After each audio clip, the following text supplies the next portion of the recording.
원래는 박정희 대통령이 돌아가신 지가 30년이 되겠죠. 30년. 제 사이트에 요새 박정희 대통령의 정기 중에서 재미있는 부분들을 이렇게 떼내가지고 박정희의 결정적 순간들 해가지고 이렇게 올려놓고 있습니다. 올려놓으면서 제가 썼던 기사를 나중에 한 번 더 다시 읽고는 합니다. 그런데 이런 대목이 있었어요. 1962년 3월 1일에 동아출판사에서 나온 책입니다. 박정희 당시 국가재건 최고회의 의장이 쓴 비민족의 나아갈 길이라는 글에 이 머리글이 있습니다. 머리글. 이 책은 아마 여러 사람들이 대필하고 한 것 같기는 한데 이 머리글은 읽어보니까 이거는 박정희가 직접 쓴 거구나 하는 것을 제가 알 수가 있었습니다. 그 머리글을 제가 한번 낭독을 해보겠습니다. 이게 62년입니다. 62년에 지금으로부터 47년 전에 한국이 어떤 상황이었는지는 뭐 다 잘 아실 것입니다. 초건 목피, 희망이 없는 이런 가운데서 정권을 잡았던 박정희는 뭘 고민했느냐 하는 것을 이 글을 통해서 한번 실감을 한번 해보자는 뜻에서 제가 한번 낭독을 해볼게요. 고달픈 몸이 한밤중에 눈을 감고 우리 민족이 걸어온 가난한 역정을 생각해본다. 우리가 짊어진 유산들은 몹시 무겁고 우리의 앞길을 가로막는 것만 같이 느껴진다.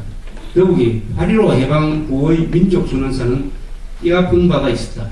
과거 17년사는 두 정권의 부패 부정으로 빈곤의 악순환에 허덕이는 오늘의 위국을 결과하고야 말았다. 그렇다면 우리 민족에게는 경생의 길이 없을까? 이지러진 민족성을 고치고 건전한 복지 민주국가를 세우는 길은 없을까? 한마디로 말하면 거짓말하지 않고 무사주의, 안식주의의 생활 태도를 청산하여 건면한 생활인으로 인간혁명을 기하고 사회개혁을 통해서 분주를 잇는 사람이 없는 나라, 잘 사는 나라를 만드는 길이 없을까 하고 여러모로 생각해 보았다. 반드시 길이 있을 것이다.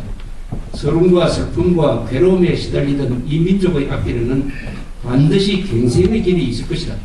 두드리면 열린다고 하지 않았는가?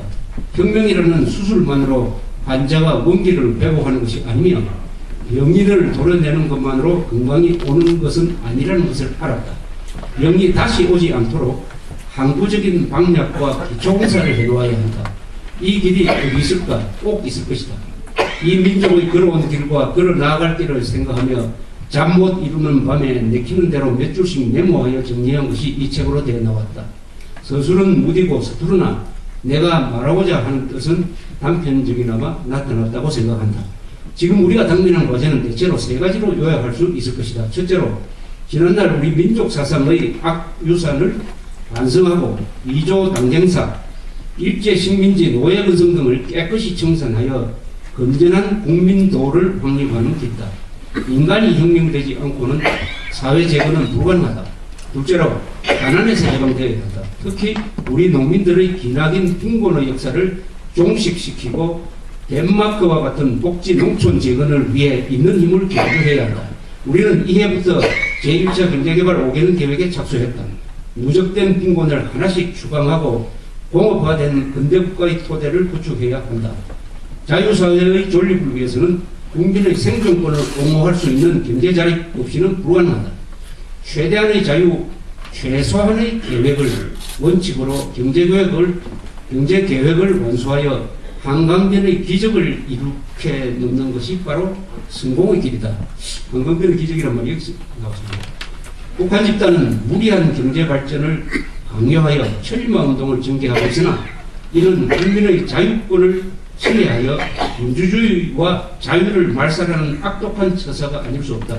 우리는 진정한 경제 발전이 민주주의적인 자유와 창발성 가운데서만이 가능하다고 생각합니다. 중도 입회하는 토끼보다 꾸준히 밀고 나가는 거북이의 길을 택한다. 이렇게 되어 있습니다.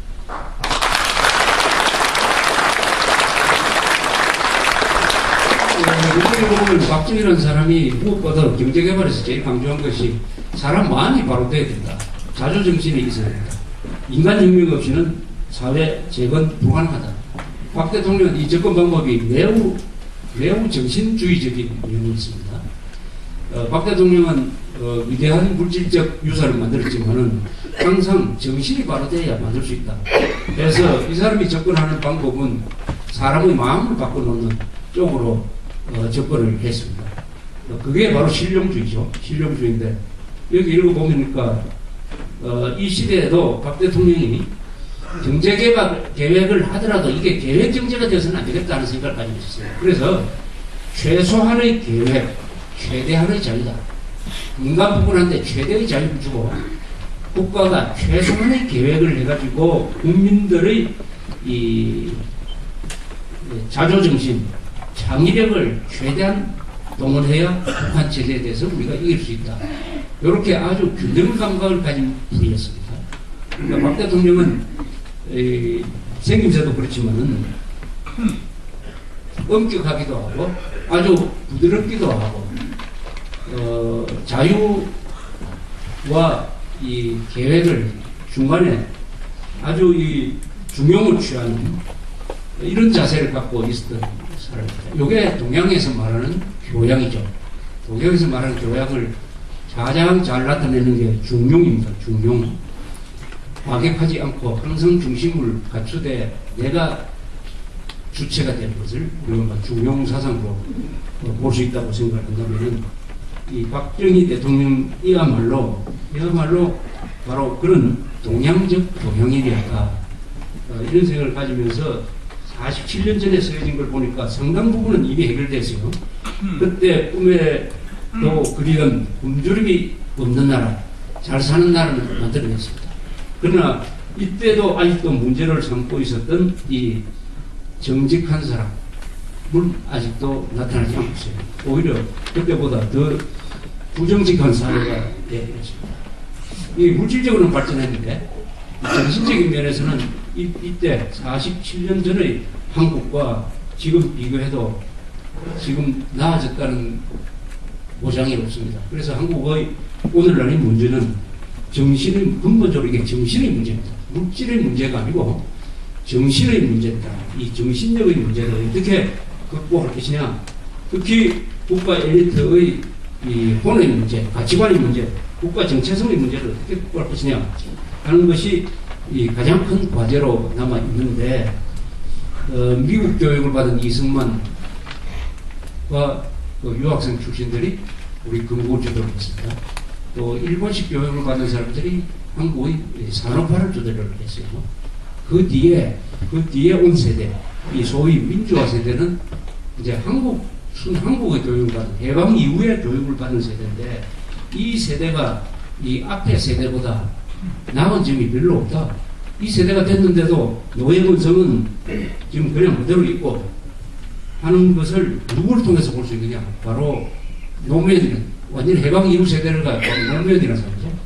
노무현, 이명박 이 두 사람이 해방 후 세대입니다. 이 해방 두 사람의 인격이나 형태에서 나타나는 것을 볼 때 오늘 우리가 한국의 교육의 실패가 아니냐.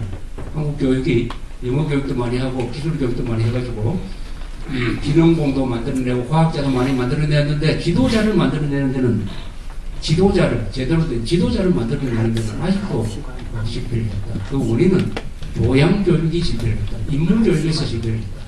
인문교육에서 그 바탕은 정확한 한국어를 쓰는 이 바탕이 한글 전형에서 무너졌다. 이런 것을 확인하게